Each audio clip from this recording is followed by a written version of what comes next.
welcome to Inkquiring Minds. My name is Doug and I'm back with another Pen Resurrection Sunday. Actually, this is the start of a trilogy of 3 Resurrection Sundays. Over the next 3 Sundays, I'm going to be hopefully restoring, these 3 beautiful Parker Vacumatics in 3 colors, Burgundy Pearl, Golden Pearl, and Azure Pearl. I got these 3 pens on an eBay auction, and all 3 auctions ended within 5 minutes of each other. So I was really stoked that I actually won all 3 of these pens. They came from some kind of an estate sale in the United States, from obviously someone who enjoyed pens, because there were over 25 different pens from the 1930s, 40s, and 50s that were in the auction. I focused on these 3. This is a Burgundy Pearl Vacumatic, first generation from 1940. This one is another first generation from 1936, so it's one of the very early first generation Parker Vacumatics. And this one, I don't have a date code on the barrel. I'll have to get the nib off to see what the date is, but my guess is mid-1940s, 44, 45, 46, something like that. This is a 3rd generation Vacumatic. So we'll do this one first. And for the next 2 Pen Resurrection Sundays, we'll do the other 2. This might be my favorite of the lot. And you notice that between the 3rd generation and the 1st generation, there are some differences. The clips are different. The cap rings are different. The 3rd generation were single jewel. This is a double jewel. And also the difference in size is not due to the generation. The difference in size is that this one is a standard size and these are slim juniors. So the Golden Pearl one as well is a slim junior. But the other big difference between generation 1 and generation 3 is that generation 1 were lockdown fillers. You take the blind cap off and there's the lockdown with the brass top. Really, really good shape here. You give the brass knob a turn and it extends. You can press that diaphragm down to pump up ink, and then you turn it back again to lock it in place and put the blind cap back on. In generation 2, they replaced the lockdown. So they didn't do that lockdown mechanism anymore. They left the aluminum shaft long and made a longer blind cap. Then in generation 3, this was around about the war, 1939-40, something like that, they went to a celluloid rod to reduce the amount of metal they were using. So let's take a look at this pen and see what it needs in terms of restoration. As I said, all 3 pens were in excellent shape. It's just seemed to be the way that these pens were cared for. And all 3 pens seem to have intact diaphragms. I dipped this pen in some water and drew up a little more than 2 milliliters of ink. So that diaphragm is intact and obviously has been replaced at least once in its lifetime. Now we have the cap off. You'll see the other difference between the generation 1 and the generation 3 is that the sections and the top and bottom finials of these generation 1 pens were the same stacked celluloid pearlescent translucent material, whereas in generation 3 they went to a black ebonite section, a black ebonite top jewel, and no end jewel. These first generation are very special. They have the Parker Aero nib. This one I think is an extra fine or a fine. I've done a dip test on it. It needs some work, just a little bit of work. It's not chewed up or bent or broken. The ebonite feed looks like it's in good shape. I can't get the section. Oh my goodness. It must have been the soaking because I could not get this off before. But I soaked it in a little bit of water just to fill it with water, and that section has come right off. Now these sections were never glued on, or never expected to be glued on. They are threaded and tend to get clogged up with ink, and that's why you need to heat them sometimes to get that section off. But there's the breather tube. They were a little bit longer in generation 1. Get some of that old ink out of there. But let's put our inspection camera inside this barrel and take a look at that pump working. Push it down and up. You'll see it working. So although there's no need to replace that diaphragm, I will try to give this a nice clean. And we will knock out this section and get at that nib and look at the date code on that nib and clean the whole pen, fill it up with some ink, do some writing samples and get that nib writing perfectly. And then I'll be able to remove the clip by taking that top jewel out. It screws in, and this top jewel needs some work as well because there's all kinds of pitting in it. It looks like someone tried to get it off with some pliers or something. The clip is in pretty good shape, and the bottom jewel is in pretty good shape as well, but we'll take all that off.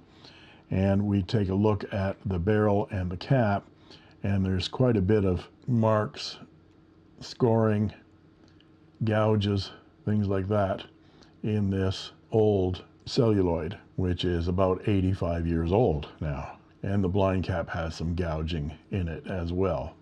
So we'll get some sandpaper and micro mesh and polish all this up, get out some jewelry cleaner and clean up all that gold triple cap ring, clip, and end finial gold. The barrels on these Vacumatics get scored with that cap going on and off for many, many years, so we'll polish that up as well. Get this thing back in shape again and see how well it writes.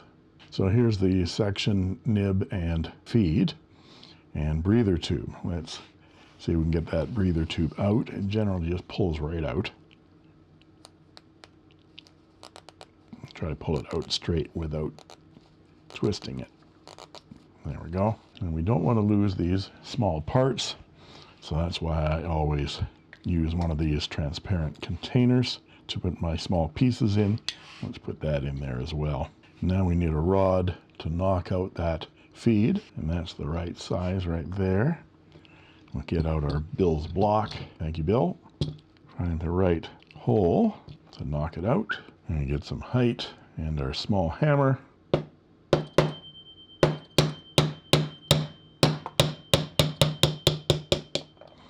And tap it out.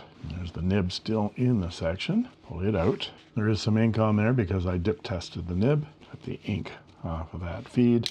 And let's take a look at the nib. So the barrel on this pen has a 0. Let's get in the light there. 0 and 2 dots.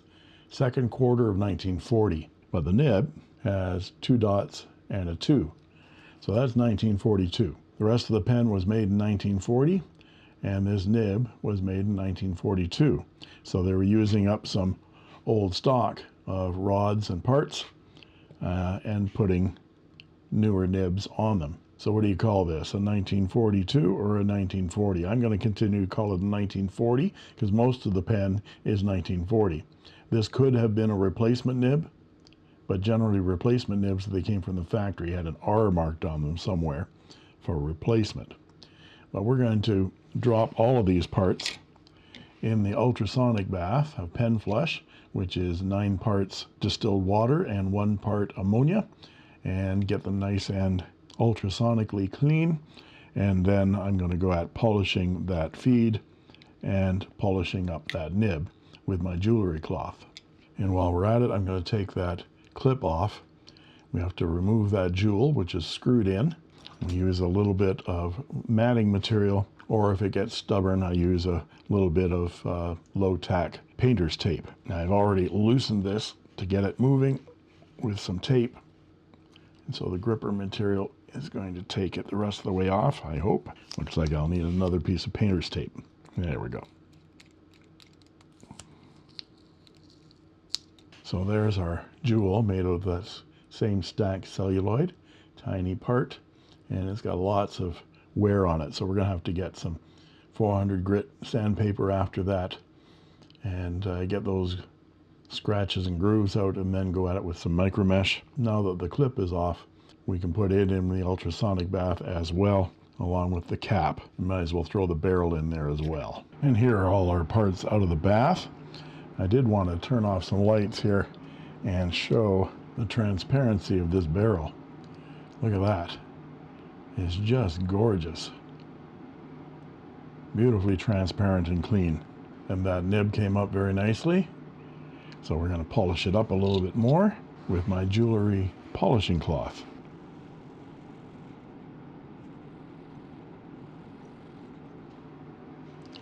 And it comes up gleaming. Look at that, just a couple of seconds.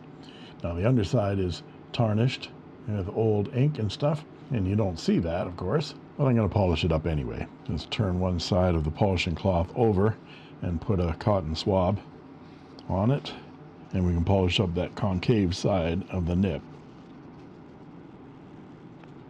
There, that's as clean as it needs to be. And I'm going to check this nib under my loop and see it needs a tiny amount of adjustment. It was a little bit scratchy because the tines were slightly misaligned. And this is a very fine nib. There, we'll get it as close as we can get it, and then when it goes back in the pen again, we'll have to check it again because sometimes the feed will move those tines around. Now let's see what we can do with the gold-filled clip.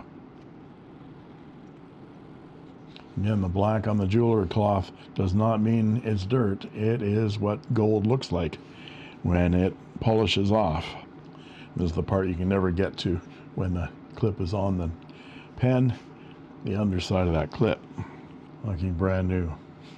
As to the bottom jewel, it has no scratches on it. I'm going to be polishing this up anyway with some polishing compound, maybe some micro mesh, so that gold bezel on that jewel will get polished with the rest of the pen. And I'll want to have it on the end of the pen while I'm polishing so that we don't get a separation in that seam right there. This whole pen seems to be behaving very, very nicely. The latex diaphragm is in really good shape, so I'm not going to take the end of this off of this pen. We're going to leave it like that, but we can start polishing the barrel and the cap at this point. It's easier to polish the section too with it attached to the barrel and without the nib and feed in place. So I'll start with some 400 grit flexible sandpaper, avoid that imprint, and we'll try to get some of these gouges out of here like that. And when I'm using this heavier grit, I'm going to take that end finial and bezel off of there so that the gold doesn't get scratched. And there's that piece. I'm going to keep it separate from the other, even though I can tell them apart because this one isn't scratched. But I don't want to mix them up. And get that gold bezel off of there. And for the heavier sandpaper, I'll mask off those gold rings as well. So I put my eyes on for this bit, my magnifiers with the light, so that I can see close up the work I'm doing. And then we'll go at it with the 400 grit. And doing a light sanding over the entire surface, with the exception of the imprint, really, once it's got this matte finish, it really shows out where the gouges are. And you can see one. Where was it? Right there. And you can see that. There we go. It ends up being shiny. And everything else is matte. And of course there's a nice gouge from the cap coming on and off. And there's a nice gouge right there. So it shows where I need to work on things. There. Because if you don't get them out at this point, the finer micro mesh will not get them out. Let's see, the section looks pretty good. There we go. Just a little bit more to go on those two little gouges. And a little bit more to go on that little gouge right there. But it's much better. And I got the one out of the back. And most of those lines off where the cap scratches the barrel. So once I have those little bits smoothed out, we'll go through the micro mesh one by one and then into some polishing compound, and we'll do the same thing for the cap. The cap has some real good damage on it. Over the years, lots of gouges and scratches and things like that, which is to be expected for an 80-plus-year-old fountain pen. Here's the first light sanding with 400 grit on the cap. You can see it's revealed quite a few gouges and scratches. There's a nice deep one right there and a nice score across there as well. But the first pass with 400 grit really shows off where the flaws are. When the whole thing is shiny, it's hard to see. There, now I've got most of the scratches, gouges out. Just a little bit more to do there and a little bit there, and then we can go at the micro mesh. So here's the cap all polished up and reassembled. All of those deep gouges are gone. The gold cap bands are polished up. The clip is like brand new, and especially that top finial and those deep gouges are all smooth and polished. Here's what the barrel and section look like right now. They've just still got the 400 grit matte finish on it, and after I go through all the micro mesh and polishing compound on this one. Hopefully they'll both look like that. There we go. The pen's all shined up now, barrel and cap. Hardware, top finial, bottom finial, not a scratch or gouge, and I've still got the imprint. And there's the section, looking pretty good. So now all we have to do is put the nib and feed together with the breather tube in the section, and then we can test that nib. And if the nib's okay, then we'll fill this up with ink, probably for the first time in many, many, many years. Polished up that ebonite feed, and I've done a small alignment on the nib, which was just slightly out of alignment. So now we're going to try to put it back here in the section. I'm going to leave that section in the barrel because it gives me a little bit more leverage to push. And find the sweet spot where it's been sitting for a long time. There's a little bit of a divot. Push it as hard as I can and see where we end up. It's roughly the same place it was. Yep, it was just to the bottom of that USA. And we put our breather tube in as far as it will go. There we go. And I'm just going to drop a little bit of silicone grease on those threads. Just a little dabble do ya. A yabba dabba do ya. There we go. Wipe off any excess. Polish off my fingerprints and give the pen a good wipe down with a microfiber cloth. There we go, all ready for a nib test. Let's do that. There's the first test I did with it before I did anything to the pen, and it was a little bit scratchy in the horizontal direction, but it came out feeling like an extra fine to me, but we'll see. Some trusty Watermans. Just dip the nib up to the section and let's see what we get. 1940 Parker Vacumatic Burgundy Pearl. And very, very wet. We got some flexibility, not a lot, but it's still a bit scratchy in the horizontal. Well, scratchy all around. Let's check it with the loop. No, it's pretty well aligned, very well aligned. So I'm going to go through some micro mesh. I think I'll start with some 4,000 grit and go up to 12,000. And I'm just going to do some figure eights on each one of the micro meshes and check it out. There, now I've dipped it again. I've gone through the micro mesh from 4,000 to 12,000, doing figure eights and up and down and side to side and circles and figure eights. And let's see how it is now. Let's check the wetness first. Very, very wet. That's very smooth. Yeah, just a touch of feedback.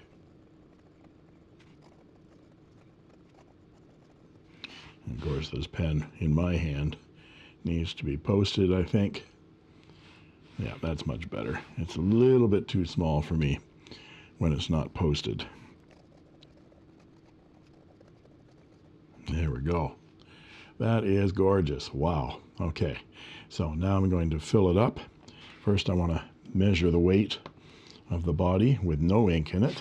There we go. 10.4. Press tear. Take a last look at the transparency there. Unlock the lockdown. Dip it into the section. Hear bubbles. I'm just going to keep pumping until I hear no more bubbles. And it's not drawing up any ink at all. Isn't that funny? Well, I always say that these things throw you a curve when you least expect it.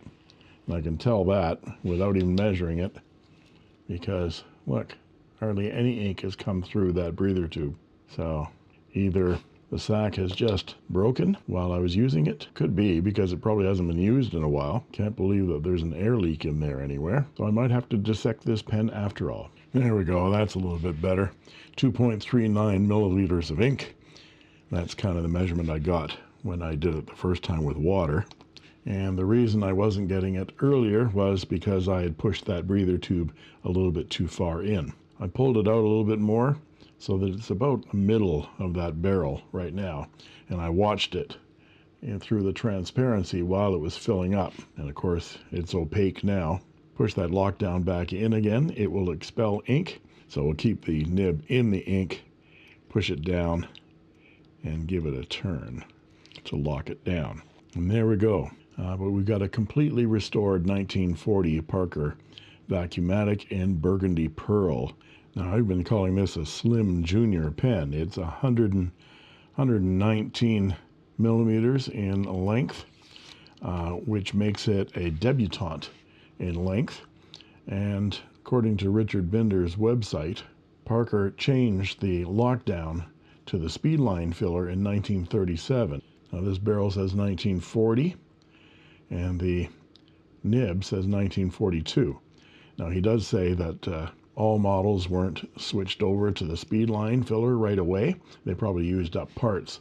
He does say that lockdowns were known to have dates of up to 1939. Well, this is a 1940, possibly 1942 version, made in the U.S., so Janesville, Wisconsin. But I do think this is a debutante because of its length. It's only 119 millimeters in length, which makes it a deb, so not a junior. Now that this pen has been resurrected, I'll give you my thoughts on this resurrection. So what are my thoughts on this resurrection? I'm hoping that the next two pens from the same estate auction will be this nice. I was worried that the diaphragm might need replacing, and I thought that might be the case when the first fill didn't suck up any ink at all. It makes sense that the reservoir would not fill because I had pushed the breather tube past the blowhole in the feed. But Professor Doug, what does a breather tube do? And more importantly, what the hell's a blowhole? Well, that's a great question, and I'll answer it with a diagram. Those of you blowholes that don't want to learn anything can skip ahead. I drew a simple diagram that illustrates the parts of a vacuumatic system. The plunger rod at the top, the latex diaphragm that moves up and down to create a vacuum, the inside of the barrel of the pen, which becomes the ink reservoir, the breather tube that extends from the feed into the ink reservoir, the ebonite feed with the blowhole on top. And the blowhole is just a hole on the top of the feed that allows ink and air to flow through it to the nib. If the nib and the feed are submerged in the ink and you press down on the plunger, the diaphragm will extend and push air down the breather tube. When the plunger springs back again, retracting the diaphragm, it creates a vacuum and ink is drawn up through the breather tube via the blowhole and spills out into the reservoir.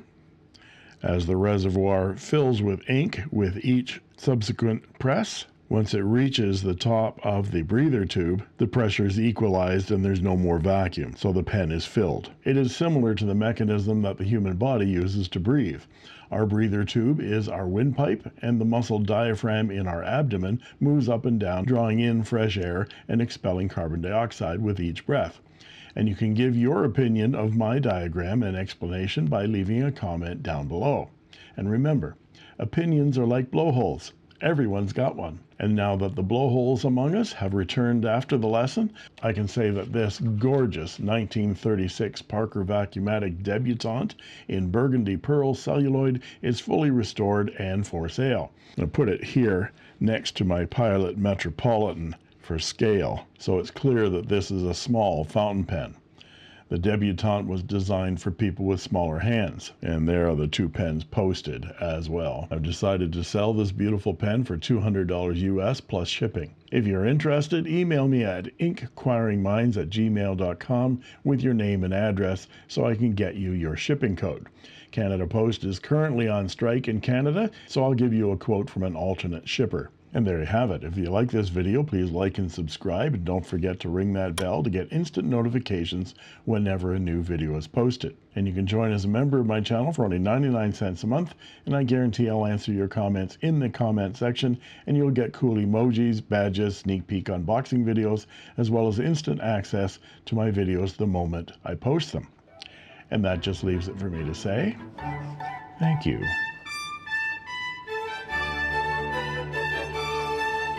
for watching, and that's all she wrote.